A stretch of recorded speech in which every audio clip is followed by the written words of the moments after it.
Donc, on va parler maintenant des infections génitales hautes. Alors, les infections génitales hautes sont représentées par on a les infections en général, génitales. On a les infections génitales basses, dont le professeur Damen vient de vous parler. Nous, on va aborder les infections génitales hautes. Donc, endocervicite sont exclus, l'endométrite, nous allons parler d'endométrite, de salpingite et leurs complications. Alors, les complications des infections génitales hautes, c'est surtout les abcès tubaires et la péritonite.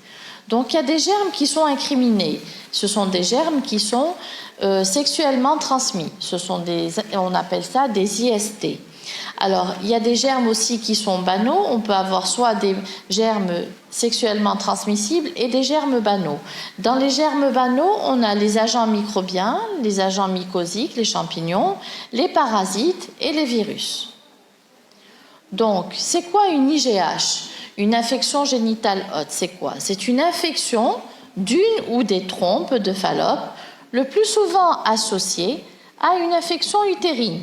Donc, il y a la trompe et il y a l'utérus, qui fait le plus souvent suite à une infection génitale basse, sexuellement transmissible. Donc, c'est des infections basses qui n'ont pas été traitées convenablement, ou pas assez, ou pas du tout traitées, et le germe va monter dans l'utérus et il va aller atteindre les trompes et entraîner une infection au niveau des trompes. Alors, les signes cliniques sont pauvres. Et pourquoi? Parce que l'évolution est silencieuse. On n'a pas assez du moment que c'est au niveau des trompes, c'est pas au niveau du vagin. C'est ce qui va rendre le diagnostic très difficile. Mais il faut savoir que c'est une urgence qui est diagnostique et thérapeutique. Donc, on doit faire le diagnostic rapidement et traiter rapidement. Pourquoi? Parce que l'évolution se fait d'une façon progressive vers des séquelles qui sont surtout tubaires. Et qui dit séquelles tubaires dit source de stérilité et surtout de douleurs pelviennes chroniques. Or, c'est déjà des femmes qui sont en pleine activité génitale, en âge de procréer. Et si elles ont des infections au niveau des trompes, ce qui va entraîner une stérilité par la suite. Alors, il faut savoir que l'appareil génital, c'est-à-dire du vagin jusqu'au col, c'est un milieu qui est septique, donc il a des microbes. Et il est siège d'une flore polymicrobienne qui est variable. L'appareil génital haut est bactériologiquement stérile. Donc la flore vaginale va jouer un rôle protecteur et elle va faire un verrou au niveau du vagin, du col, pour empêcher les germes qui sont dans le vagin de monter dans la cavité utérine et de monter vers les trompes. Donc, il faut savoir que dans notre organisme, on a du microbiote. On a le microbiote, il y en a partout, et ce sont des micro-organismes, des virus, des parasites, des champignons, qui sont là pour protéger les microbes de nous attaquer. Donc, ils prennent soin de nous. Mais dès que le pH est modifié, dès qu'il y a une grossesse, dès qu'il y a une hypoœstrogénie, de la contraception, tout ça va entraîner une perturbation du microbiote et le verrou va s'ouvrir au niveau du col et on aura des infections qui vont monter au niveau du vagin et qui vont donner des endométrites et par la suite des salpingites. Donc, physiopathologie. L'infection génitale haute se fait très souvent par voie ascendante, c'est-à-dire du vagin vers le haut, donc elle monte. Par voie sexuelle, donc dans 85%, c'est dû à des germes sexuels. Par voie iatrogène, dans 15% des cas. Alors, voie iatrogène, c'est le médecin qui a entraîné cette infection. Alors, soit on lui a placé un hystéromètre avant de placer le dispositif intra-utérin, soit elle a fait une hystéroscopie, soit une hystérosalpingographie pour stérilité, donc pour voir la cavité et les trompes, donc en injectant le produit, où on a fait une faute d'asepsie, on a entraîné chez cette patiente une infection génitale, soit un curetage, soit une interruption volontaire de grossesse, soit elle a avorté, on a laissé dans l'utérus un bout de résidu trophoblastique qui va s'infecter et qui va entraîner une endométrite, soit un dispositif intra-utérin. Donc la troisième voie, c'est la voie hématogène ou la voie lymphatique, mais c'est des voies qui sont rares. Et on a aussi des infections par contiguïté, donc l'un à côté de l'autre d'un organe de voisinage exceptionnel, c'est soit une appendicite, soit une sigmoïdite, soit une péritonite. Donc vous voyez bien dans le schéma, donc on a une infection au niveau du vagin qui va monter, qui va entraîner une infection au niveau de l'endomètre. Ensuite, ça sera une infection au niveau de la trompe et ensuite au niveau de la trompe. Et voilà, donc on a le cercle vicieux. Alors, quels sont les germes qui sont les germes en cause? On a des germes qui sont responsables d'IST dans 85%. On a le chlamydia dans 60%, qui va entraîner une symptomatologie modérée, même absente. Il y a le Neisseria gonorrhée, qu'on appelle le gonocoque, dans 10% des cas, qui est peu fréquent. Le Trichomatis vaginalis, le mycoplasme. Et on a d'autres germes qui font partie de la flore vaginale, commensale, et ce sont des germes opportunistes et qui peuvent entraîner une infection. Alors, ce sont des infections à germes banaux. On a des entérobactéries, les Chichère-coli, le Proteus, les entérocoques, le strepto, le staph, mais il faut savoir qu'ils sont rares. Et on a des agents qui sont d'infections spécifiques, mais ils sont rares, comme la tuberculose et la bilharziose.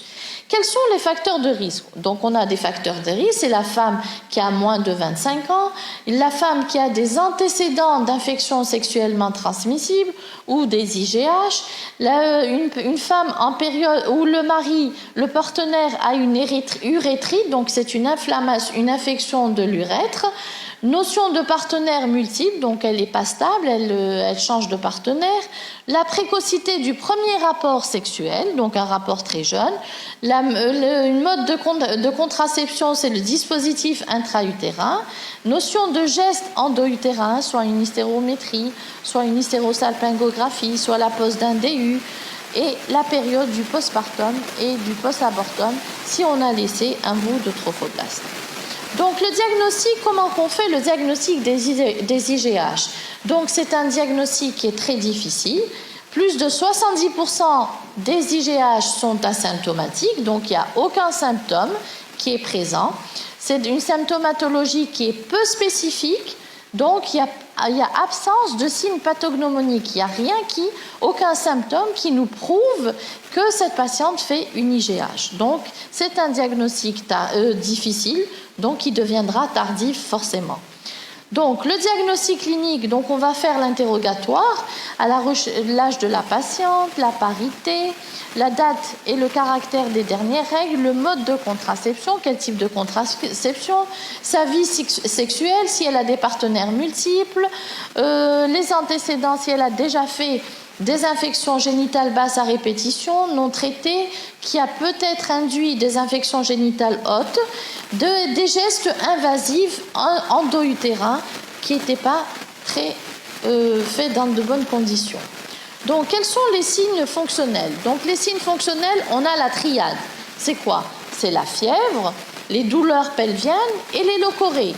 Donc, c'est 3 triades. C'est quoi la fièvre? Une fièvre qui est supérieure à 38 degrés, avec des frissons. Dans 40% des cas, elle est inconstante. On a des douleurs pelviennes. Elles ont une évolution qui est insidieuse, qui est sourde, qui est continue. Elle peut être unilatérale ou bilatérale, donc d'un côté ou l'autre.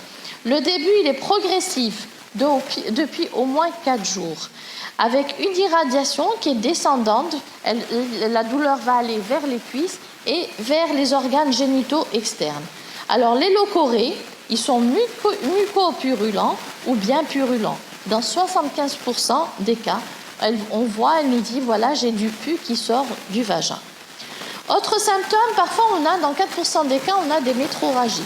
On peut avoir des signes urinaires à type de brûlure myxonète, des dysuries, des pollacuries.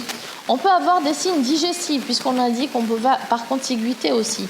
Vomissements, nausées, troubles du transit, un syndrome rectal, c'est-à-dire un ténesme ou une épreinte, des douleurs au niveau de l'hypochondre droit, 10 à 25%, quand elles sont des douleurs au niveau de l'hypochondre droit, il faut penser à la chlamydiose. Et les dyspareunies sont fréquentes. Quand elle a des rapports, elle a mal parce que tout le pelvis, l'utérus, les cul-de-sac vaginaux sont comblés et ils sont très sensibles à la mobilisation. Alors, la palpation de l'abdomen, c'est une douleur qui est limitée à l'hypogastre. Mais la douleur de l'hypogastre droit, avec une défense, c'est-à-dire quand on l'examine, et elle a un ressaut, elle nous pousse, nous fait penser à un syndrome particulier, c'est le syndrome de Fitz-Hugh-Curtis, qui existe dans 12 à 25% des cas. L'examen au spéculum. Donc, quand on va placer un spéculum, qu'est-ce qu'on va trouver? On va trouver des locorées qui sont purulentes et nauséabondes, qui sentent mauvais, une cervicite ou une glaire cervicale qui est louche, elle n'est pas limpide, transparente, elle est colorée, elle est purulente, et parfois on trouve même des métrorragies, des petits saignements. Alors, quand on va faire le toucher vaginal, la mobilisation de l'utérus qui est douloureuse, donc quand on fait le toucher, combiné au palpé abdominal, elle va avoir très mal. Donc même au niveau, il est associé aussi à une douleur au niveau des cul-de-sac latéraux. Pourquoi? Parce qu'ils sont comblés. Voilà, donc la douleur.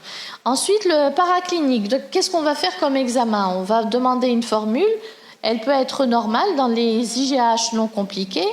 On demande une CRP qui est augmentée, mais pas au début. Le bêta-ACG, parce qu'on a peur qu'il y ait une grossesse, donc on est obligé, et pour éliminer une grossesse extra-utérine. L'AVS qui est augmentée, et on doit faire toutes les sérologies des infections sexuellement transmissibles, c'est-à-dire le HIV, l'hépatite B, l'hépatite C, la syphilis et la syphilis. Donc, pour les examens bactériologiques, on va rechercher les IST par PCR à partir des prélèvements vaginaux. On va rechercher d'autres pathogènes par prélèvement endocervical qu'on va mettre dans un milieu adapté en fonction du germe qu'on doit analyser. S'il y a une contraception, on va enlever le stérilet, on va le mettre en culture pour voir quel est le germe qui est en cause. Une biopsie de l'endomètre s'il y a un doute pour le diagnostic, un ECBU, une hémoculture si la température est supérieure à 38,5 degrés. Et chez les partenaires, c'est-à-dire chez le mari, on va faire un prélèvement urétral pour rechercher le chlamydia dans le premier jet des urines. Alors, pour l'échographie, sa normalité, si on la trouve normale au début, ne va pas éliminer le diagnostic. Pour le diagnostic, par contre, il est important pour les IGH compliqués. Alors, on a trois phases. La phase aiguë, où l'échographie est pauvre, on a seulement un épaississement de la trompe. On a la phase de collection, où on a un pyosalpinx, un abcès du Douglas, soit une masse latéro-utérine cloisonnée, avec de fins échos à l'intérieur. Et on a la phase séquellaire. C'est quoi cette phase séquellaire? C'est l'hydrosalpinx qui est présent c'est du liquide qui est présent dans la trompe. Voilà.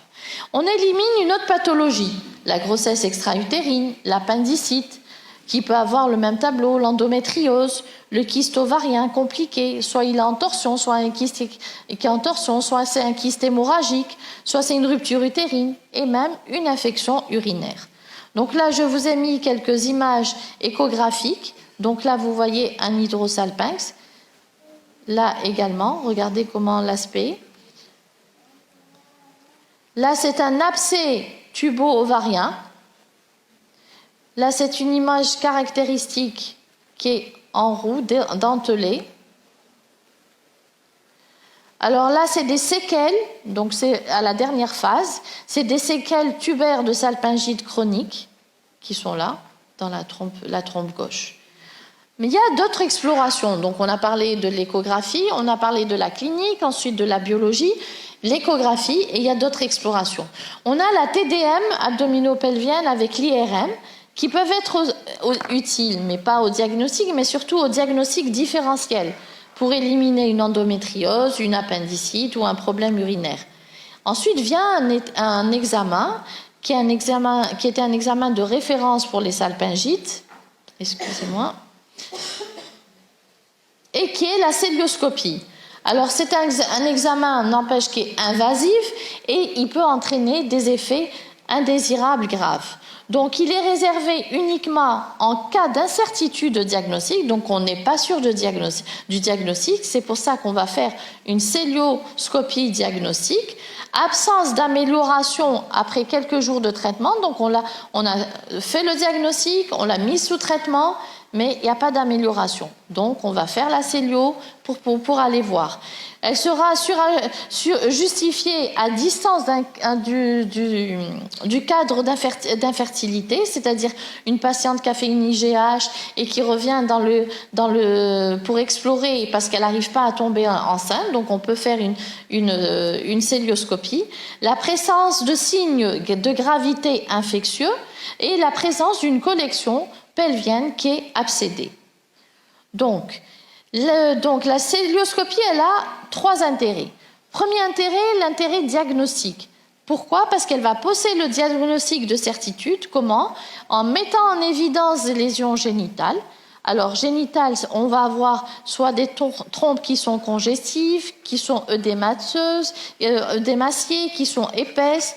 On aura des fausses membranes qui vont recouvrir les trompes, l'ovaire, le péritoine. On aura des adhérences péritubaires, un épanchement dans le Douglas. L'examen de la région hépatique, on va rechercher des adhérences anciennes, organisées, qui sont fines, qui sont tendues, on dit comme des cordes à violon, entre le foie et la coupole diaphragmatique, et ça réalise le syndrome de Fitz-Hugh-Curtis. On va pouvoir identifier le germe qui est responsable grâce à un prélèvement bactériologique pendant la célioscopie. Le pronostic, elle a un deuxième intérêt, un intérêt pronostique, c'est d'évaluer le risque de stérilité tubaire ultérieure par la détermination du bilan des lésions tubaires et pelviennes. Un but thérapeutique, le troisième but de la célioscopie, il a un intérêt thérapeutique. Pourquoi? Parce qu'on pourra faire le drainage des collections s'il y a un abcès. On va faire une toilette péritonéale si on a du pus dans la cavité. On va faire une adhésiolyse, c'est-à-dire qu'on va enlever les adhérences qui sont présentes. On va les détruire, soit au niveau des trompes ou dans une autre région. Alors, c'est quoi le syndrome de Fitz-Hugh-Curtis? Alors, c'est une périhépatite due à l'inflammation de la capsule de Glisson du foie qui va mimer un tableau clinique de cholécystite aiguë. Donc, on aura l'impression que la patiente fait une cholécystite aiguë. Alors, avec des douleurs de l'hypochondre droit, donc elle aura des douleurs à droite, elle aura de la fièvre. Alors, on va faire la biologie, qu'est-ce qu'on va trouver? Une VS qui est accélérée, un CRP qui est augmenté, une hyperleucocidose et un bilan hépatique qui est normal. Donc, on va éliminer la cholécystite. La célioscopie, on va faire la célio pour faire le diagnostic.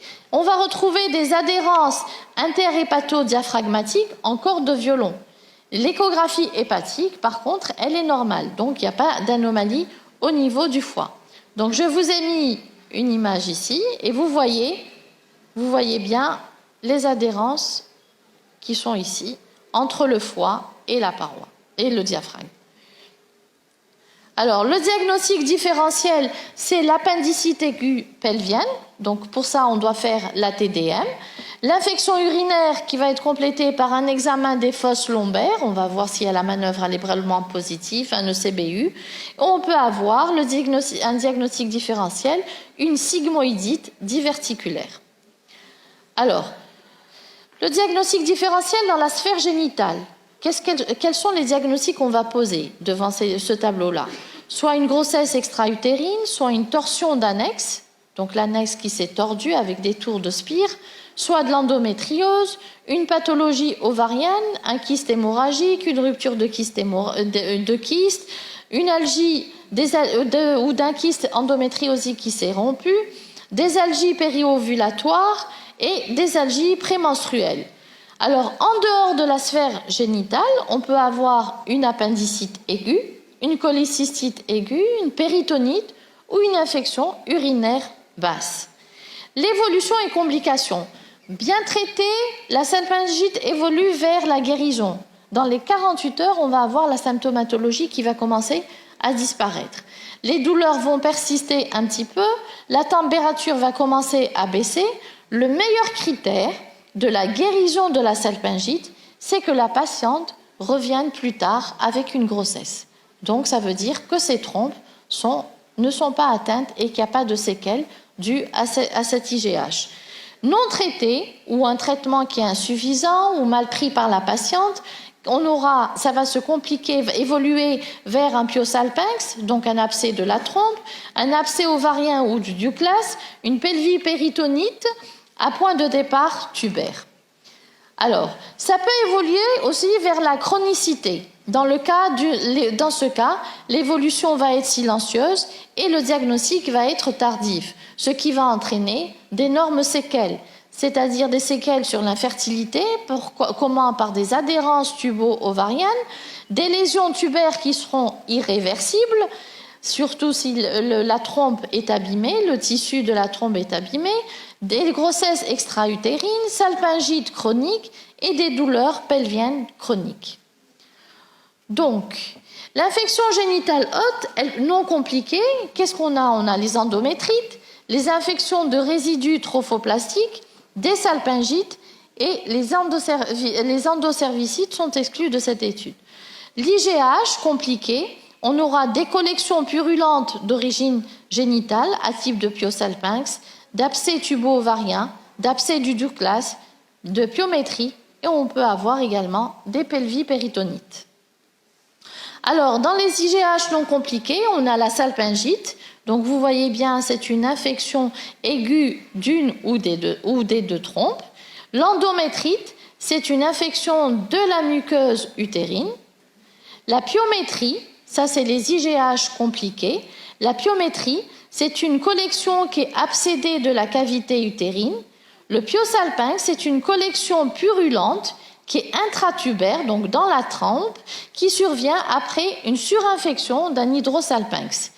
Et là, on a un abcès tubo-ovarien avec une collection purulente entre les adhérences, vous voyez bien le pus qui est là, dans l'espace entre les trompes et les ovaires. Donc voilà une IGH compliquée, donc on a du pus, ça c'est la trompe, ça c'est l'utérus, et vous voyez le pus qui est dans la cavité. Donc c'est une atteinte diffuse du pelvis avec un épanchement purulent et c'est la pelvipéritonite. La prise en charge. La prise en charge, on a plusieurs moyens. On a le traitement médical par les antibiotiques, le traitement chirurgical par la célioscopie et des mesures associées. Donc il y a les indications, soit les IGH non compliqués et les IH compliqués, et il y a la prévention. Dans le traitement médical, l'antibiothérapie va permettre d'obtenir 80 à 90% de guérison. Le traitement antibiotique est indiqué dès qu'on suspecte le diagnostic clinique d'IGH est probable. On ne va pas attendre la preuve histologique. On fait les prélèvements, mais on commence à traiter. Le retard thérapeutique lors d'une IGH est associé à quoi? À des augmentations des risques de grossesse extra-utérine et d'infertilité tubaire.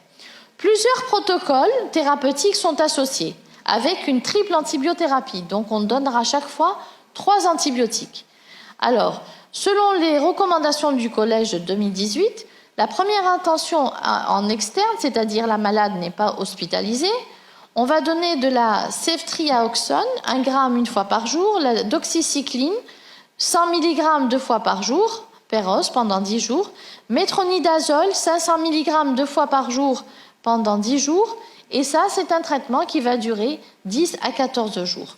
Un traitement de deuxième intention, c'est la ceftriaxone à 1 gramme une fois par jour en intraveineux, l'oflocassine à 200 mg par jour en péros ou en intraveineux pendant 10 jours, et la